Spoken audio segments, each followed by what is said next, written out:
We have put this short information film together to introduce you to the functions, features and operations of your NIBE heat pump.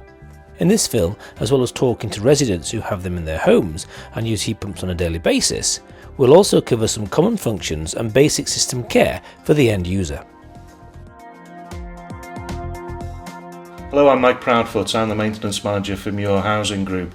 We're here today at the Hollies in Cheshire to talk about the newly installed central heating system. These are 2-bedroom apartments in this newly completed estate, completed about 2 to 3 months ago, primarily for shared ownership, which allows first-time buyers to get their foot on the property ladder. In this particular apartment, the model that we've fitted is the NIBE F200. That provides all the heating, hot water and heat recovery necessary for this apartment. We're really excited about having these systems fitted into the apartments. The green credentials are second to none, they are easy to use, and we're hoping for a saving in fuel for our residents. I moved into this house in Brigsley about 6 months ago now, in July of last year.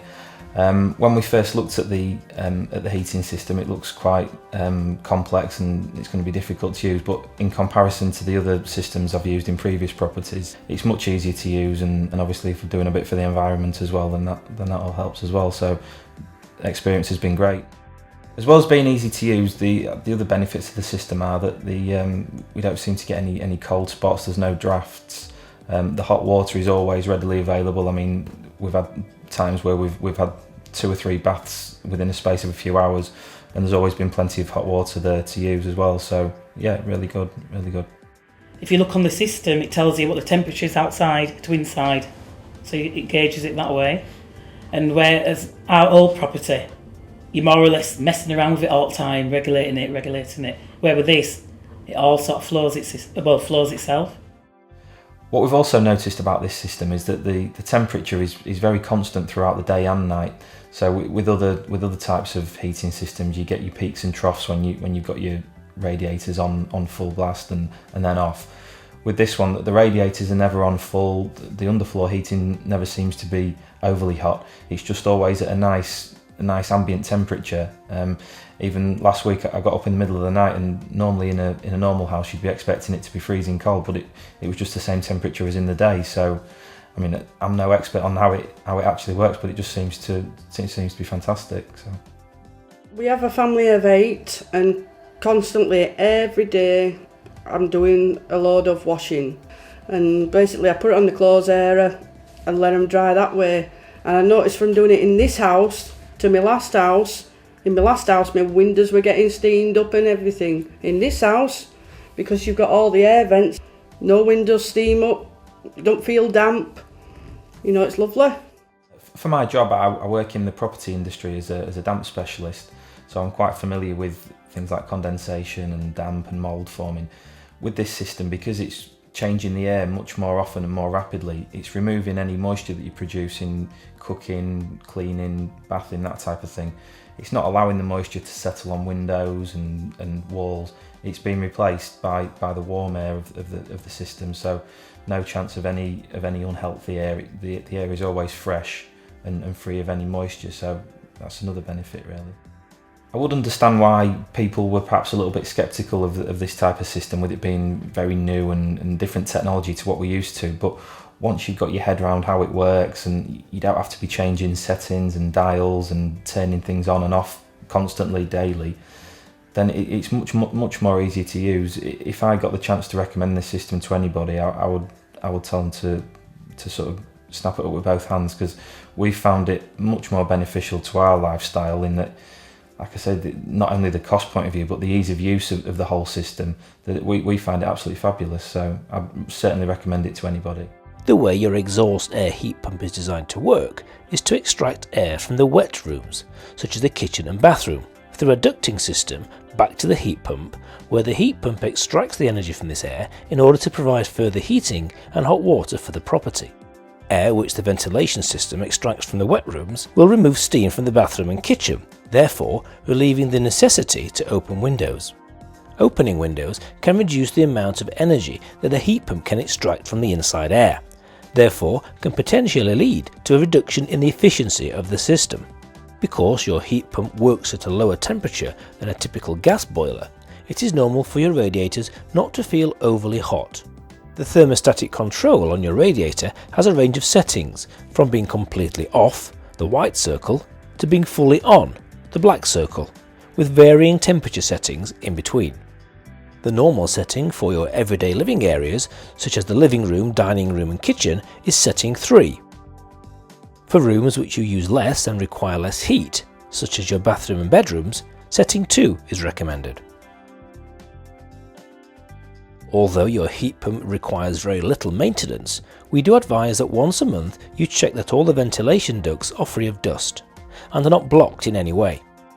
If you do need to clean any of the ventilation units, simply use a duster to clean the surface, or remove the unit covers to wash and clean them more thoroughly before replacing them back into their housings. Depending on your system, you will have 1 or 2 vents bringing clean air in from the outside, and 3 to 4 internal vents mounted in the ceiling in different rooms. These vents are an essential part of your heating system and circulate air through the heat pump and around your property.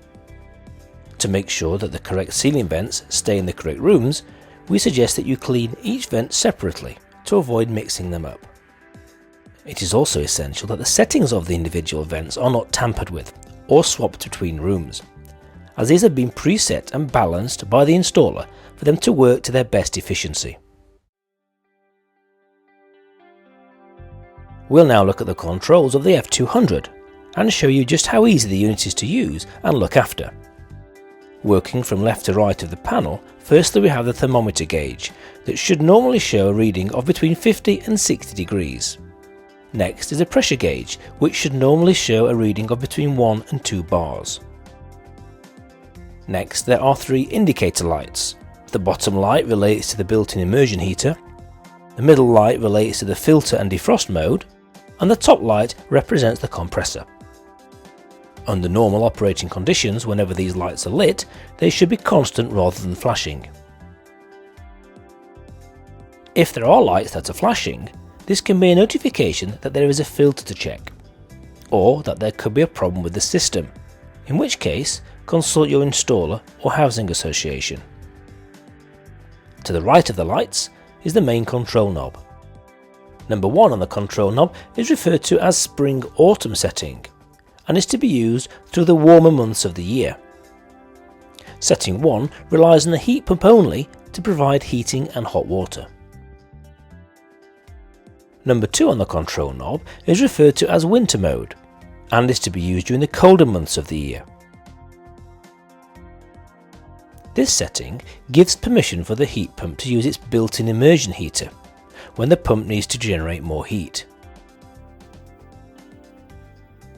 Number 3 on the control panel is referred to as rescue mode, and is only to be used in an emergency when you have been advised to switch to it by a qualified engineer or NIBE themselves.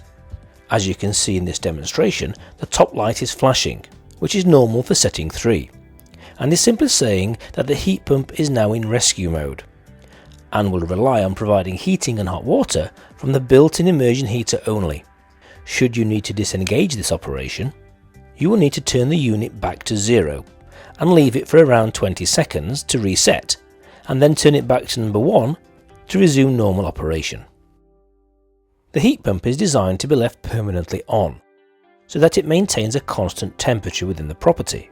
If the heat pump is being continually switched on and off, this means that the unit is having to work harder in order to get the house back up to temperature, and could rely heavily on the built-in immersion heater in order to do this.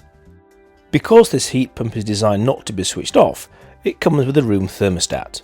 This allows you to set back the temperature rather than switch it off, for example when no one is home. You can manually set the room temperature of the heat pump by opening the drop-down access panel on the thermostat. Then press the OK button to the right to enter the manual mode. You can now use the plus and minus buttons to select the temperature.